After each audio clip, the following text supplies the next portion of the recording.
सप्तशृंगी गडाच्या गाभाऱ्यातील 22 किलो चांदी गायब। सप्तशृंग गडावर जाधव दाम्पत्याचे आमरण उपोषण। जयस संघटनेचा जाहीर पाठिंबा, प्रशासनावर कारवाईचा दबाव। सप्तशृंगी निवासिनी देवी संस्थान ट्रस्टमधील कथित भ्रष्टाचार, कर्मचाऱ्यांवरील अन्याय आणि व्यवस्थापनाच्या मनमानी कारभाराविरोधात बेबीबाई जाधव व छगन जाधव या दाम्पत्याने बुधवार दिनांक 21 पासून आमरण उपोषण सुरू केले। संस्थान कार्यालयासमोर सकाळी 9 वाजेपासून हे बेमुदत उपोषण सुरू असून त्यांच्या मागण्यांकडे प्रशासनाने दुर्लक्ष केल्याचा आरोप जाधव दाम्पत्याने केलाय। देवीच्या गाभाऱ्यातील कामासाठी वापरण्यात आलेल्या चांदीमध्ये तब्बल 22 किलोची तफावत आढळून आल्याचा गंभीर आरोप यावेळी करण्यात आला।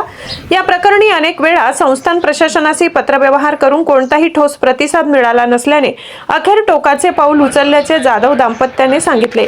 वारंवार निवेदन देऊनही प्रशासन उडवाउडवीची उत्तरे देत आहे। जोपर्यंत आमच्या मागण्या मान्य होत नाही तोपर्यंत आणि दोषींवर कठोर कारवाई होत नाही तोपर्यंत उपोषण मागे घेणार नाही असा ठाम पवित्रा जाधव दाम्पत्याने घेतलाय।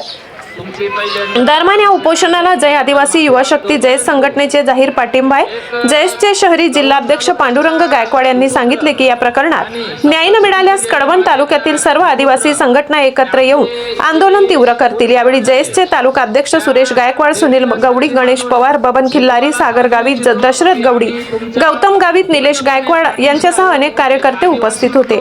या आमरण उपोषणामुळे सप्तशृंगगड परिसरात खळबळ उडाली असून संस्थान प्रशासन व वरिष्ठ अधिकाऱ्यांची पुढील भूमिका काय याकडे सर्वांचे लक्ष लागले। दरम्यान पोलीस प्रशासनानेही या आंदोलनाची दखल घेत परिस्थितीवर लक्ष ठेवले। प्रतिनिधी सुरेश गायकवाड, पुनतखोरे, कळवण। पांडुरंग गायकवाड, नाशिक जयस जिल्हाध्यक्ष आणि माझ्याबरोबर जी टीम आलेली आहे ती सुद्धा जयसमध्येच काम करते। आम्ही घाई गडबडीत आल्यामुळे तुमची पहिल्यांदा उशिरा आलो त्याबद्दल माफी मागतो, परंतु एक कळवण तालुक्याचा सुपुत्र आणि सप्तशृंगी देवी मातेचा सुपुत्र आणि आपले जे कुलदैवत आहे त्या देवीला साक्षी मानून मी तुम्हाला सांगू इच्छितो की आम्ही तुमच्या पूर्णपणे पाठीशी आहोत, एक आदिवासी म्हणून, एक भक्त म्हणून। आणि तुम्ही जेव्हा पण आम्हाला बोलवाल इथं जे पण अन्याय होईल त्या अन्यायाला वाचा फोडण्याचं काम आम्ही करू। आज आलो उद्या येणार नाही असं होणार नाही, आम्ही शब्द देतो।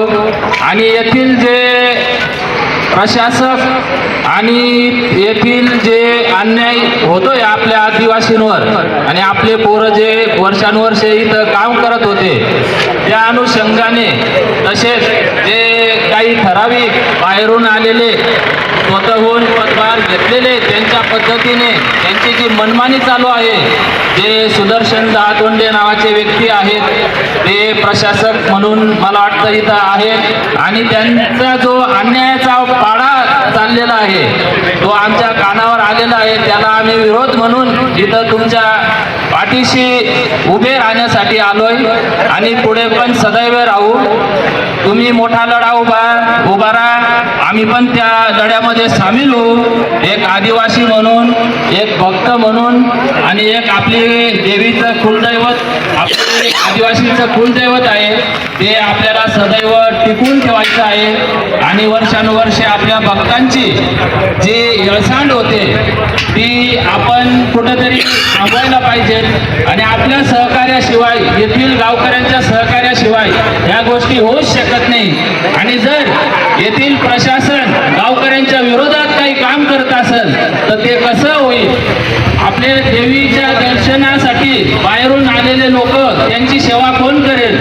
आणि बाहेरून आलेले लोक जे इथं काम करतील ते करतील का सेवा? आपण ज्या ऊर्जेने, ज्या भक्तीने आपण या देवीचं आपण या देवीचं जे आपलं कर्तव्य आहे, जे बाहेरून आलेले भक्तगण आहेत त्यांची सेवा, आपल्या देवीची सेवा आपण ज्या मनोभावनेने करू ते कोणी करू शकत नाही। आणि आपले इथं काम करणारे जे कर्मचारी असतील त्यांच्यावर जो अन्याय चाललेला आहे, येथील गावकऱ्यांवर जो अन्याय चाललेला आहे, येथील जे ग्राम